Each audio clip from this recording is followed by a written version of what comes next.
تبارك الذي بيده الملك وهو على كل شيء قدير. Keluarnya Dajjal.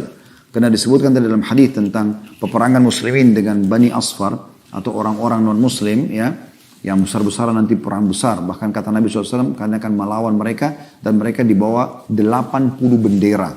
Jadi sangat besar sekali perang tersebut dan umat Islam akan memenangkan peperangan. Pada saat mereka tiba di Rum, maka syaitan menjelma jadi manusia lalu mengingatkan Islam kalau Dajjal telah keluar di tengah-tengah mereka.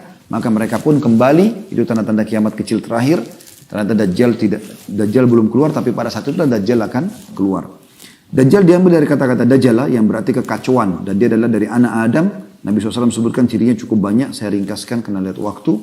Dahinya lebar dan rambutnya keriting. Ya, kemudian dia memiliki kulit yang agak cenderung kepada gelap. Ya. Memiliki dada dan pundak yang lebar. Dan dia memiliki mata yang rusak.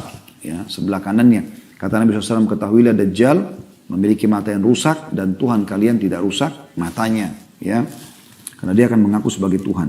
Lalu Nabi SAW sebutkan dalam sebuah hadis, Dajjal akan keluar di tengah-tengah kalian, maka dia akan tinggal selama 40 hari. Maka 40 hari dalam riwayat dikatakan seharinya seperti setahun, seharinya seperti sebulan, seharinya seperti sepekan, hari-hari sisanya seperti hari-hari kalian. Jadi kalau setahun berarti 1 tahun. Ya, kita pegang misalnya lafaz Nabi SAW secara zahirnya begitu, setahunnya kan 40 hari. Kalau kita kurangi 1 hari berarti sisa 39 hari. Setahun, hari keduanya seperti sebulan. Berarti sudah setahun sebulan. Hari ketiganya seperti sepekan. Berarti setahun, sebulan, sepekan. Kalau dikurangi 3 hari dari 40 hari sisa 37 hari. Ini sebulan sepekan tepatnya. Ya, 37 hari. Berarti setahun, 2 bulan, 2 pekan dia akan membuat kerusakan di muka bumi. Lalu kata Nabi SAW, tidak ada tempat pun di muka bumi kecuali dia akan lalui. Dan orang-orang yang dilewatin wilayahnya, ya, yang beriman padanya maka wilayahnya akan subur, mengaku dia sebagai Tuhan. Yang tidak mengaku dia sebagai Tuhan maka akan ya, sulit, peceklik, akan susah hidup mereka. Ya. Dajjal terus saja mengelilingi muka bumi kecuali Mekah dan Madinah. Dia tidak bisa masuk. Kata Nabi SAW, dia akan tiba di Madinah dan dia akan mengajak pengikutnya naik ke atas sebuah gunung. Lalu dia menunjuk ke arah masjid Nabi SAW sekarang sambil mengatakan, apakah kalian lihat istana putih itu? Dan subhanallah di hari-hari kita sekarang Masjid Nabawi seperti istana putih. Kata Nabi SAW, kata Dajjal, dia mengatakan, apakah kalian lihat istana putih itu? Kata mereka iya. Kata Dajjal, itulah istana Muhammad yang aku tidak diizinkan untuk masuk ke dalamnya. Maka Dajjal tidak bisa masuk di Madinah. Dan ini kisah cukup panjang. Intinya dia menyentakkan kakinya di sekitar kota Madinah, lalu terjadi gempa, keluarlah semua orang munafik dari kota Madinah menjadi pengikutnya. Sampai nanti akhirnya setelah selesai semua tertinggal orang beriman, keluar seorang anak muda dari Madinah, lalu Dajjal menangkapnya sambil mengatakan, aku adalah Tuhanmu. Maka anak muda itu mengatakan, kau adalah Dajjal. Karena Nabi SAW mengatakan semua orang mukmin akan bisa membaca di dahinya tertulis kafara atau kufur. Dan tahu kalau ini adalah Dajjal. Maka anak muda itu mengatakan, kau adalah Dajjal yang Nabi SAW sudah sampaikan kepada kami.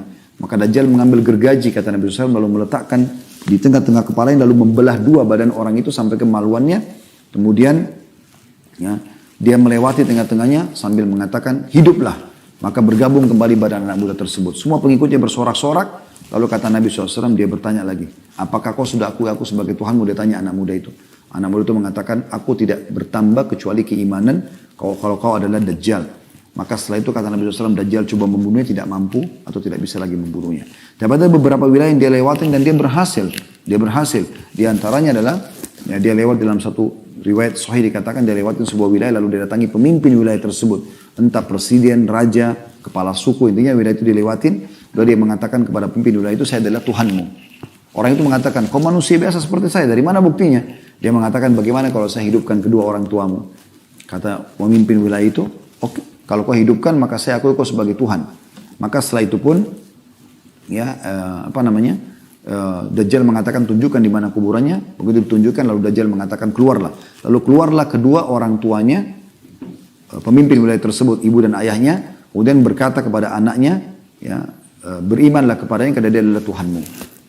Nah setelah itu pemimpin wilayah itu pun beriman pada Dajjal, mengakui Dajjal sebagai Tuhan. Lalu semua wilayah mengikuti pengiman kepada Dajjal.